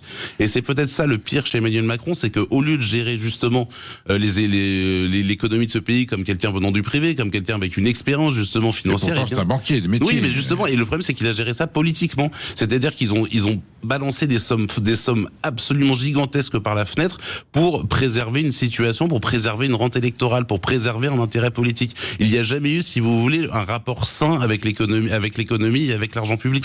Et c'est peut-être ça aussi qui lui a coûté en grande partie sa majorité absolue en 2022, c'est que le principal argument c'était de dire nous sommes bons. Alors, et le Rassemblement national, par exemple, c'est des amateurs. Les autres, ce sont des amateurs. Nous sommes les professionnels. Et quand on voit ce qu'a donné 9 ans de professionnalisme entre guillemets, quand on voit la situation globale, eh bien on se dit en fait ça marche plus. Alors certains observateurs disaient même que cette dilapidation des fonds publics était un peu voulue parce que dans l'optique de l'arrivée du Rassemblement national, en tout cas, après les législatives à Matignon, il leur aurait passé le relais avec les caisses vides. Voilà, il fallait, en tout cas, alors peut-être qu'il fallait cramer la caisse, mais ce qui est certain, c'est qu'en tout cas, Emmanuel Macron, on le voit bien, fait tout pour se prémunir d'une potentielle alternance à venir. Enfin, on peut parler de la situation économique, on peut aussi parler du verrouillage institutionnel, on peut parler du Conseil d'État qui est présidé par un socialiste, de la Cour des comptes, où Améline Montchalin vient d'être nommée, et grâce à la retraite à 65 ou 68 ans, a priori, elle est nommée pour encore une bonne quarantaine d'années à la tête de l'institution. Richard Ferrand, président du Conseil constitutionnel. On le sait d'ailleurs qu'en 2024, Emmanuel Macron pariait sur une alternance avec le Rassemblement national. Il l'attendait pour être justement ce président face qui s'oppose au RN au pouvoir. Et cette initiative a été un petit peu sabotée, on va dire, par Gabriel Attal avec son Front républicain. Nous avons Alain qui nous appelle de Vaucresson. Bonjour Alain. Oui, bonjour. Bonjour. Merci de prendre mon appel. Voilà. Est-ce que vous aussi, vous avez cru, à un moment donné, sans avoir peut-être voté pour lui, en Emmanuel Macron, et vous constatez que le bilan est plus douloureux qu'on ne pense? C'est vrai que c'est un bilan, effectivement, financier qui est relativement douloureux. On a eu beaucoup de personnes qui étaient dans le besoin. Il y a eu la crise du Covid. Il y a effectivement beaucoup de perturbations. Mais moi, je persiste à dire que parmi les anciens présidents que nous avons eus, c'est le plus intelligent de tous les présidents, et vraiment de loin. Et les Français n'apprécient pas Emmanuel Macron parce qu'il est trop intelligent. Vous n'avez que 20% des gens intelligents qui apprécient Macron. Les autres, effectivement, ils attendent leur gamelle, ils attendent qu'on les aide, qu'on les pousse, qu'on les soutienne. Le Français, je suis vraiment déçu. Moi, je suis Français, j'ai 80 ans, et je suis déçu du comportement des Français. Ils ne se donnent pas la tête de se bouger. Quand Macron dit « vous n'avez qu'à traverser la rue », oui, il faut qu'ils traversent la rue, il faut qu'ils ouvrent les fesses. Et en ce moment, c'est pas du tout le cas. Ils sont devant leur écran, c'est tout. Voilà. Ils attendent que le Père Noël arrive. Voilà. Mais le Père Noël, il commence à être fauché. Alors effectivement, c'est pas facile. Mais je trouve que Macron, c'est le seul qui a réussi à l'international à retrouver des collaborateurs et des présidents. Il n'a jamais pris les pieds dans le tapis. C'est l'expression que j'emploie. Il a été écouté par tout le monde. Et, à l'international et en Europe, effectivement, il fait le poids. C'est le seul qui bouge en ce moment. Moi, vraiment, je suis déçu du comportement et de l'analyse des Français. Voilà. Mais je ne sais pas si c'est bien. Non, voilà. On a compris votre message, Alain. Marc Fesneau, Alain semble dire qu'on est un peu sévère, que bon, Macron n'a pas tout raté, même s'il y a un bilan effectivement qui est mitigé. Sur la scène internationale, il a quand même réussi à maintenir une certaine image de la France. Sur la scène internationale, il a réussi à maintenir sa présence médiatique, sa présence institutionnelle. D'ailleurs, la séquence de communication, on le voit avec cette fameuse Marseillaise devant un sous-marin. Oui. Il faut reconnaître que ça ne manquait pas d'allure, ça ne manquait pas de classe. Le seul problème, c'est que derrière le bilan diplomatique d'Emmanuel Macron, c'est quoi ? C'est quoi le bilan diplomatique d'Emmanuel Macron? C'est d'abord commencer à proclamer son soutien inconditionnel à Israël pour quelques mois plus tard reconnaître l'État palestinien en donnant l'impression de céder face au Hamas. Pas cohérent. C'est pas cohérent. C'est quoi? C'est ce président qui va soutenir Volodymyr Zelensky en faisant des promesses partout, à tel point qu'en Ukraine, ils ont inventé le verbe macroner qui signifie peu ou prou donner des promesses qu'on ne tiendra pas. Mener en bateau. En Afrique, c'est déserter l'Afrique et la laisser aux mains des Russes de Wagner. Enfin, c'est là où je comprends pas trop ce que dit monsieur, c'est que il y a des chiffres et des données qui démontrent qu'en réalité strictement rien n'a marché. Et je tiens à rassurer Alain, j'ai vraiment cherché dans le bilan des choses positives, des réussites, parce qu'il aurait pu y en avoir. En réalité, strictement rien n'a fonctionné. Et c'est pour ça. Alors peut-être monsieur, si vous avez des exemples précis sur ce qu'Emmanuel Macron a pu réussir en 9 ans. Alain, est-ce qu'il y a quelque chose que, voilà, vous parlez de présence internationale, on vous le concède. Est-ce qu'au niveau économique, il y a pris une décision, une mesure dont vous considérez qu'elle a été importante et positive pour la France? C'est vrai qu'il y avait beaucoup de Français qui étaient effectivement dans des difficultés. Il y a beaucoup d'aides lorsque vous êtes handicapé, lorsque vous n'avez pas suffisamment d'argent pour régler vos factures. Non, moi je trouve qu'il a fait beaucoup de choses. Et alors, si on parle effectivement de l'international, comme par exemple le Mali, les groupes Wagner, effectivement, ont été plébiscités par justement les Maliens. Et maintenant, j'ai l'impression qu'ils le regrettent beaucoup parce qu'on était là-bas quand même très longtemps et ce sont les Maliens qui les ont chassés. Mais c'est pas grave. C'est pas grave. Maintenant, je ne sais pas ce qu'ils en pensent, mais ils sont certainement déçus. Mais je pense qu'à l'international, partout où il est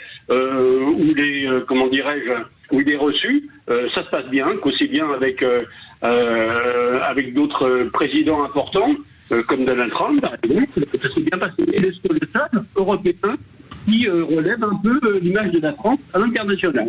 Et quand on est sur le porte-avions, c'est vrai que c'est le seul qui se bouge actuellement. Les autres ne bougent pas tellement. Marc Fesneau. Vous savez, de toute façon, c'est un peu difficile de faire un bilan,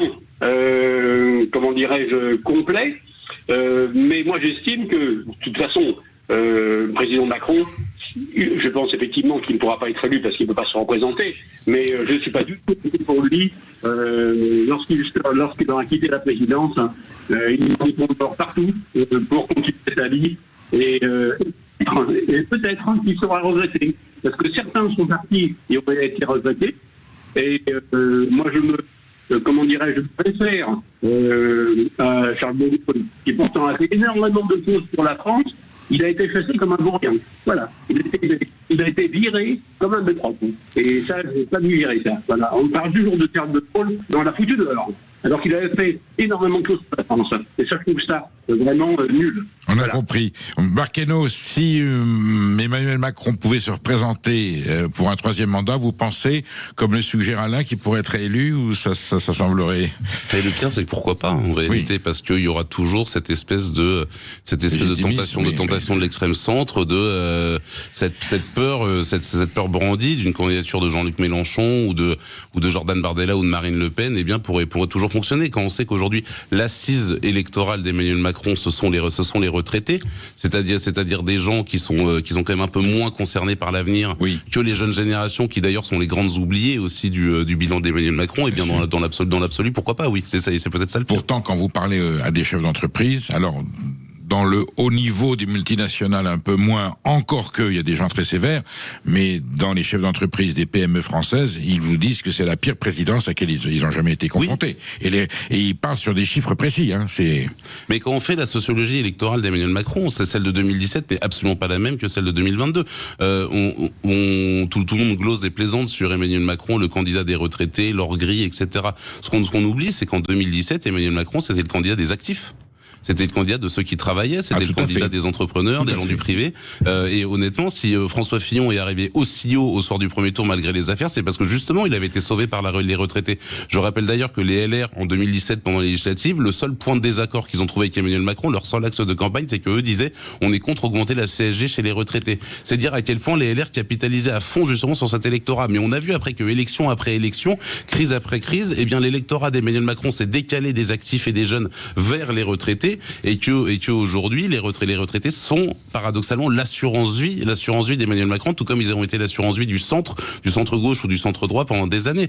Il y a cette anecdote du haut fonctionnaire François Eccal qui vient dans le bureau de Bruno Le Maire quelques semaines avant les élections européennes en disant les retraites sont le premier poste de dépense de l'État, il faut réformer, il faut diminuer les dépenses liées aux retraites, et Bruno Le Maire le coupe et lui dit je peux absolument pas faire ça, il y a des élections dans 2 mois. Voilà, comme ça. Et en fait, vous résumez, et c'est peut-être aussi ça. Aveu politique majeur. Voilà. Je suis avec vous êtes sur Sud Radio, la France, tous ses États. Moi, je suis avec Marc Hainaut, auteur de L'ampleur des dégâts, le vrai bilan d'une présidence, celle d'Emmanuel Macron.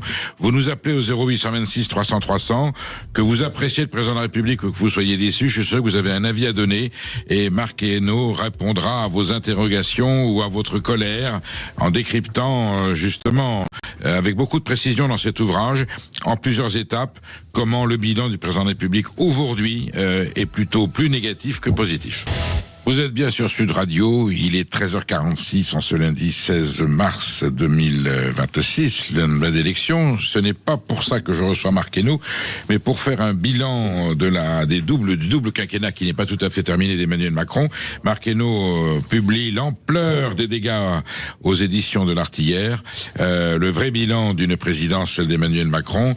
Nous avons fait le tour rapidement, parce qu'il y a beaucoup à dire du contexte politique, économique. Là, je voudrais que l'on aborde le 3e chapitre de votre livre, qui est passionnant, qui est sans appel. Je disais en début d'émission que j'avais lu d'autres ouvrages sur le bilan macronien, je pensais avoir tout lu.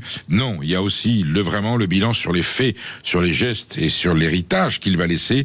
La Nouvelle-France, évidemment, un thème crucial et douloureux, l'immigration. Absolument. Là, il a vraiment aggravé la situation.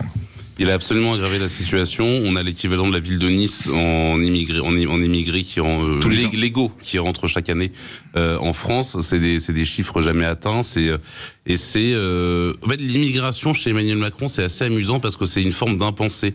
On se rappelle d'Emmanuel Macron en 2017 en meeting disant il n'y a pas de culture française, et après disant je vois des Maliens, des Algériens, des Sénégalais, des ce que vous voulez, par contre pas des Français. Et en cela, c'est assez amusant parce que ça rejoint au fond, et c'était quelques années avant la Nouvelle-France et la créolisation de Jean-Luc Mélenchon. Au fond, c'est là où on voit qu'Emmanuel Macron est aussi un homme du passé, c'est qu'on voit que sur l'immigration, c'est un homme de l'ancien temps. Il est encore dans la mondialisation heureuse, dans la créolisation, le vieux concept. Oui, et à la différence de Jean-Luc Mélenchon, c'est que Emmanuel Macron lui était confronté à quelque chose, c'est-à-dire à l'exercice du pouvoir. Et où il s'est pris en fait de plein fouet l'autre réalité de cette immigration, les corrélations qu'on peut faire avec l'insécurité, et ça il a fallu le gérer politiquement. Là où Jean-Luc Mélenchon peut vanter une société idéale et présenter cela de manière totalement positive, Emmanuel Macron lui se prend un peu le mur des réalités, et en plus une division de son propre camp, puisque il y a son camp l'a vu quand ils ont été embarqués dans la pente. On a vu toute une partie de son camp donner des espèces de coups de frein à main dans la descente, à en faire casser le moteur en disant c'est pas possible, il faut qu'on arrête, et ça a paradoxalement participé, accélérer l'érosion de son propre camp et la fracture au sein des macronistes. On se souvient de la déclaration de Gérard Collomb quittant le ministère de l'Intérieur. On vivait côte à côte, on va vivre face à face. Nous avons Gérard qui nous appelle de Verniolle. Bonjour Gérard. Oui, bonjour. Bon, Gérard, vous êtes... au soleil, là, je vous appelle. Oui. Je suis vraiment dégoûté. Je ne comprends pas même comment on puisse encore parler de ce président. Pour moi, c'est pas un président, c'est quelqu'un qui nous a enterrés. J'ai 76 ans, je l'ai fait au mois de mai. J'ai travaillé à partir de l'âge de 17 ans. Avant, on trouvait du travail à droite, on en trouvait à gauche. Lui, M. Macron, lui, ce qui l'intéresse, c'est de fermer toutes les petites entreprises. Eh oui. J'ai une entreprise que j'ai fermée il y a 2 ans maintenant, au bout de 30 ans d'activité, parce que, bien sûr, il y avait toutes les charges sociales, les machins qui ont doublé, triplé, tout. Vraiment. Alors, dans un sens, il y a des gens qui ont voté pour lui pour faire un barrage. Si vous voulez, à l'extrême droite, ils voulaient faire un barrage. Mais maintenant, je suis bien content. Parce que ces gens, ils se retrouvent dans la mouise. Voilà. Et écoutez, votre témoignage est sincère, c'est le cri du cœur, on vous entend. Gérard est en colère. Mais Gérard a bien raison, parce que Gérard a parlé Gérard a parlé du coût du travail en France. C'est évidemment un vrai sujet, ça s'est accéléré sous Emmanuel Macron. C'est-à-dire qu'enfin, je vais pas refaire le cours d'économie classique de différence entre le salaire brut et le salaire net.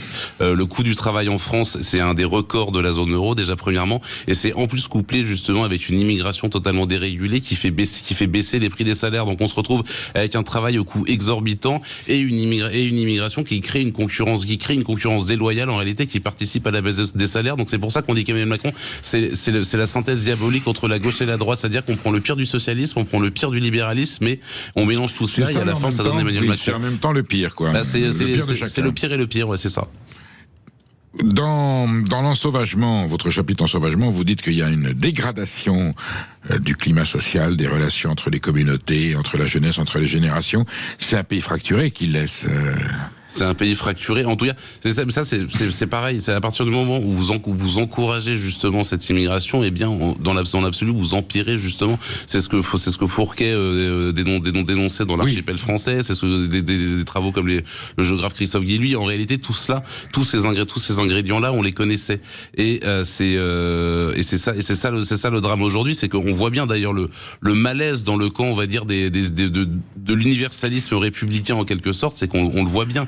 On voit bien cette incapacité à se situer, c'est qu'Emmanuel Macron était traditionnellement leur candidat, en tout cas il occupait leur espace politique, et là il se retrouve avec un pays totalement fracturé, et dans lequel justement le discours d'universalisme ne fonctionne plus du tout, puisqu'on a tellement vanté, justement, Emmanuel Macron a tellement vanté paradoxalement les exceptions culturelles, l'absence de culture française, qu'on se retrouve avec une situation où on vante cette société créolisée, et en même temps on est incapable d'en appréhender les conséquences. Est-ce que ce sont les éléments et les mécanismes qui lui échappent, ou quelque part c'est prémédité? Alors ça se passe pas comme il a envie, mais ça fait partie de la vision du monde et sa vision de la France. Oui, c'est ce que je disais. Il y a un côté très presque ringard en réalité dans sa conception du monde.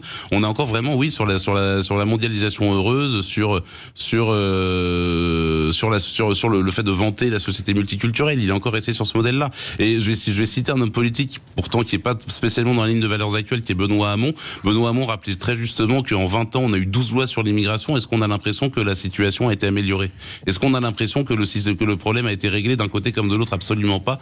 On a une impuissance vis-à-vis de l'immigration, parce que bon, déjà on est pris par le droit européen, on est pris aussi par des cours supranationales, et surtout on est pris dans cette espèce d'impasse idéologique dans lequel sont les macronistes, qui est de souhaiter une société multiculturelle et d'être dans l'incapacité politique d'en appréhender les conséquences. On le disait au début de notre entretien, un de ses premiers engagements, une première promesse: j'effacerai du paysage politique français les causes qui font que les Français votent Rassemblement National. À l'époque, c'était Front National. Le bilan est le contraire exact de ce qui était prétendu. En plus, maintenant, il y a un autre extrême qui est à l'extrême gauche. Ça peut pas être une tactique. On peut pas l'accuser cyniquement d'avoir voulu ça. Pour autant, chaque fois qu'il prend une mesure, chaque fois qu'il échoue, chaque fois qu'il ment, il se doute bien qu'il va renforcer le camp des extrêmes, dont il nous a dit qu'il était là pour justement les éliminer. Oui, mais comme dans son esprit, il est incapable d'échouer.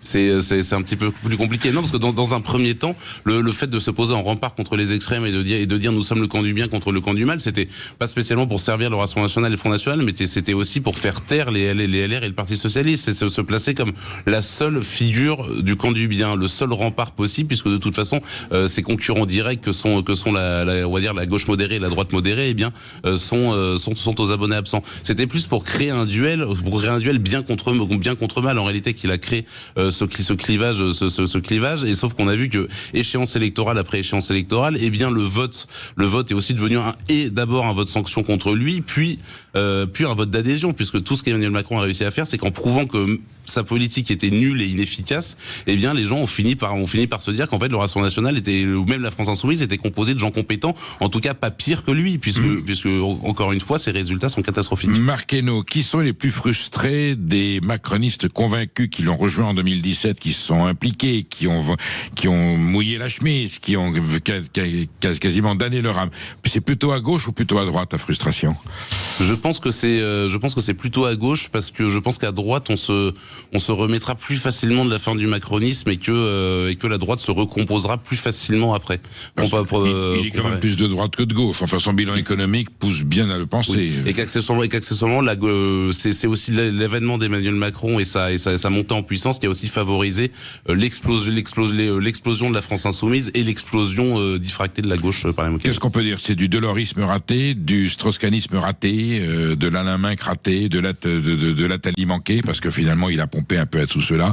Le bilan est calamiteux. Oui, c'est ça. C'est un petit groupe qui s'est rêvé plus fort et meilleur que les autres, et qui est surtout à la recherche d'une revanche.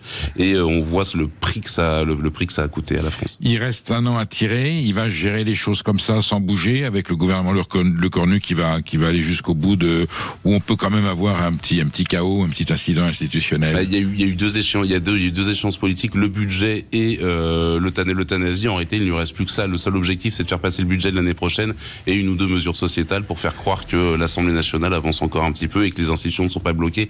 En réalité, il y a évidemment un statu quo. Il ne pourra plus rien se passer d'ici 2027, excepté une guerre, entre guillemets. On n'a pas abordé le chapitre de l'énergie, qui n'est pas non plus très radieux. Je pense que vous pourrez écrire un chapitre là-dessus, parce que vous l'avez pas beaucoup abordé dans votre livre, mais vous me disiez au début d'entretien, il faudrait que j'affine le tir. Ça mériterait un livre à part entière. En tout cas, le macronisme et le nucléaire. Le nucléaire, c'est l'incarnation absolue du macronisme. C'est la plus belle métaphore qu'on puisse trouver. C'est presque une fable de La Fontaine. Avec une facture extrêmement douloureuse. Merci Marc Hainaut d'avoir été avec nous. L'ampleur des dégâts aux éditions L'Artilleur, le vrai bilan d'une présidence, à lire absolument. Un réquisitoire sans pitié, mais avec des faits très, très concrets. Quant à nous, je vous dis à demain pour une nouvelle France dans tous ses états. Et là, je vous laisse en compagnie de Brigitte Lahaie pour des considérations beaucoup plus douces et sentimentales. Merci, bonne journée. Tous les jours de 16h à 17h, retrouvez C'est votre